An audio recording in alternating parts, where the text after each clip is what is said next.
Et c'est Christophe Philipponneau qui va ouvrir cette séquence et nous entrons directement dans le cœur du sujet avec l'expérience du parc Atlantec, un quartier entier mêlant habitation et espace d'activité dédié à la transition énergétique. Bonjour à vous tous. Pour certains d'entre vous, ce que je vais vous présenter ne va pas une surprise puisque j'ai déjà eu l'occasion, et nous avons déjà eu l'occasion de vous parler de l'expérience qui est menée sur le territoire de La Rochelle en ce qui concerne le parc Atlantec. Vous voyez, hop, alors, voilà. Donc, et notre engagement et notre promesse sur ce parc, essentiel, c'est de passer du bien... Hop là, pourquoi c'est passé de l'autre côté? Hop. Voilà, c'est passer du bien construire au bien vivre. Je pense que véritablement, c'est une promesse importante. C'est comment fait-on pour bien construire, mais avec une problématique du bien vivre. Et c'est la promesse essentielle du parc. Alors, pour rappel, je suis trop rapide toujours avec mes diapos. Voilà. Ce parc est né en 2011, et je passerai rapidement puisque vous le connaissez déjà, mais ce parc, lancé en 2011, a vu ses premières réalisations livrées en 2016. 5 ans pour aménager et lancer l'aménagement d'un parc de 27 hectares, dédié à la transition énergétique et au développement durable. Je vous rappelle que pour certains d'entre vous, vous aviez déjà découvert ce site en avant-première lors du congrès du bâtiment durable en 2014 qui s'était réalisé dans ces locaux. Alors, comment passe-t-on du bien construire au bien vivre? Eh bien, il faut d'abord effectivement multiplier les échanges et nous avons un parc sur lequel vous allez retrouver des logements, vous allez retrouver des zones d'apprentissage, des écoles et également une zone économique et de développement économique. Ce qui nous fait dire que nous sommes dans une vivre, apprendre, entreprendre et ce que nous voulons en faire, c'est une zone de validation des acquis d'expérience de la transition énergétique. Vous voyez qu'on peut jouer avec ces 3 lettres, mais de manière très intéressante. Et pour nous, véritablement, cette démarche, et j'entendais tout à l'heure qu'il fallait que les gens s'approprient les démarches plus qu'autre chose, eh bien, nous sommes dans une validation des acquis d'expérience pour que chacun puisse bien s'approprier les dynamiques dans lesquelles nous sommes. Alors, nous avons sur cette zone-là... Hop, je l'ai mise à l'envers ou quoi là? Tac. Voilà. Nous allons donc lancer aujourd'hui 300 logements qui vont être construits en courant 2018. Il y a déjà 200 logements qui sont en cours de construction. Je passe assez rapidement. Vous avez un bâtiment que certains ont pu découvrir en avant-première, puisque avec E5T, nous avons lancé l'avant-première mardi de visite du parc, et vous avez pu découvrir le Labintech, qui est un concentré des innovations, puisque plus de 16 groupes français sont venus implanter sur ce bâtiment leurs innovations, sur 6650 m² de bâtiments. Et nous avons également dans cette zone 13 000 m² en construction pour un CFA qui sera dédié au métier du bâtiment. Il nous reste aujourd'hui à entreprendre, à la zone entreprendre, donc 7 hectares dédiés aux entreprises qui ont des activités en lien avec le bâtiment durable. Et tout cela va faire que nous allons avoir sur ce parc aujourd'hui plus de 100 000 m² de planchers déjà lancés, soit construits pour 40 000 mètres d'entre eux, soit pour un tiers d'entre eux encore en construction ou pour le dernier tiers en études. Alors notre démarche... Voilà. Notre démarche, elle s'appuie sur plusieurs vecteurs. Lorsque l'on parle du bien construire au bien vivre, on est bien d'accord qu'il va falloir travailler sur la notion des bâtiments, et si nous employons à le faire, puisque tous les bâtiments du site sont obligatoirement BEPOS. Aujourd'hui, E+, c'est moins dans leurs études, mais également, nous travaillons sur des méthodes d'organisation en lien avec la mise en place des notions de BIM et de ligne construction pour accompagner toute cette dynamique. Mais le bâtiment n'est qu'une partie de tout cela. On travaille également sur la notion au niveau du parc, sur des notions de permaculture. Nous avons déjà l'engagement des restaurants d'entreprise ou les restaurants du parc de pouvoir consommer en local la production locale que nous pourrions faire. Vous avez eu tout à l'heure Totem qui vous a présenté ses projets. Eh bien, Totem est associé également sur notre parc pour essayer de développer cette technique-là.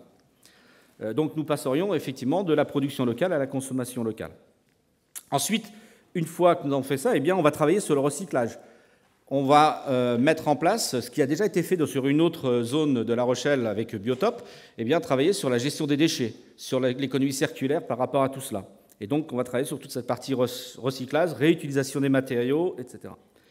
Et puis, dernier point, c'est le déplacement.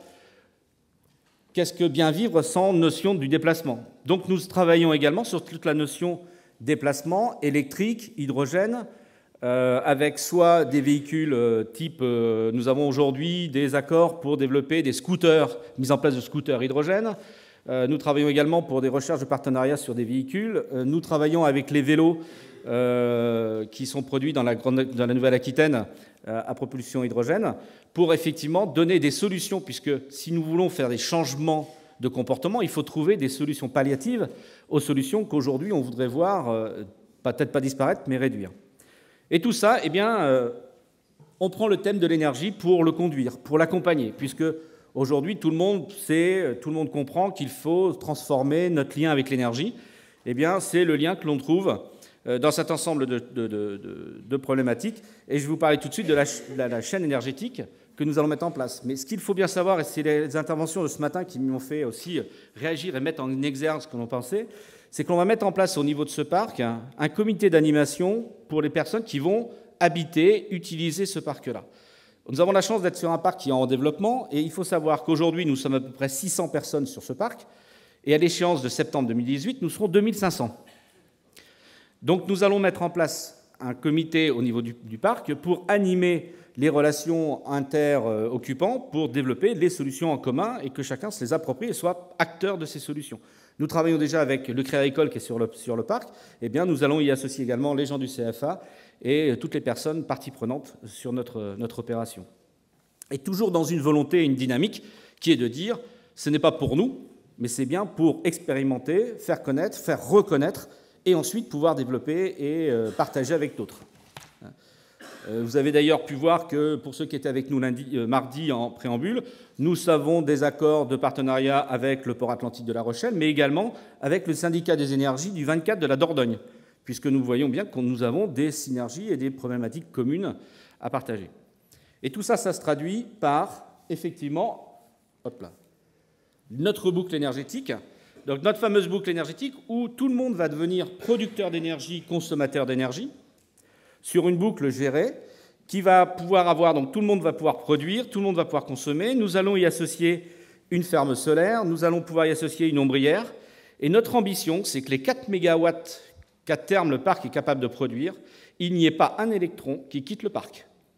C'est-à-dire que nous soyons capables d'autoconsommer l'intégralité de notre production. Et pour ce faire, eh bien, nous avons dit il faut aussi travailler sur des moyens de stockage. Et on parlait ce matin de l'hydrogène. Eh bien, l'hydrogène est un des moyens que nous avons étudiés et que nous étudions, de telle manière à ce que l'énergie non consommée soit transformée en hydrogène et vienne alimenter notre outil de mobilité. Nous lançons cette opération-là. Nous avons été labellisés parmi les 28 territoires nationaux territoires hydrogène, et ce qui nous donne aussi des capacités à développer tout cela. Aujourd'hui, nous en sommes à la volonté de réalisation d'un prototype de ce type, c'est-à-dire mettre en place une production de 300 kW crête de production photovoltaïque qui permettrait d'alimenter le bâtiment, la BINTech que je vous ai parlé tout à l'heure, qui est le concentré d'innovation, mais également l'éclairage public qui est sur le parc, et transformer toute cette énergie complémentaire qui ne serait pas consommée par de l'hydrogène pour alimenter, dans un premier temps, pourquoi pas, la navette qui est installée sur La Rochelle et qui a une propulsion hydrogène, mais également tous les outils dont je vous ai parlé tout à l'heure. Alors tout ça, bien sûr, ça peut se faire il me reste une 42, donc c'est bon, j'ai encore une 42 pour remercier toutes les personnes qui y participent. Et donc tout cela, eh bien, c'est soutenu et c'est l'initiative de la communauté d'agglomération qui est aujourd'hui largement soutenue également par la région Aquitaine.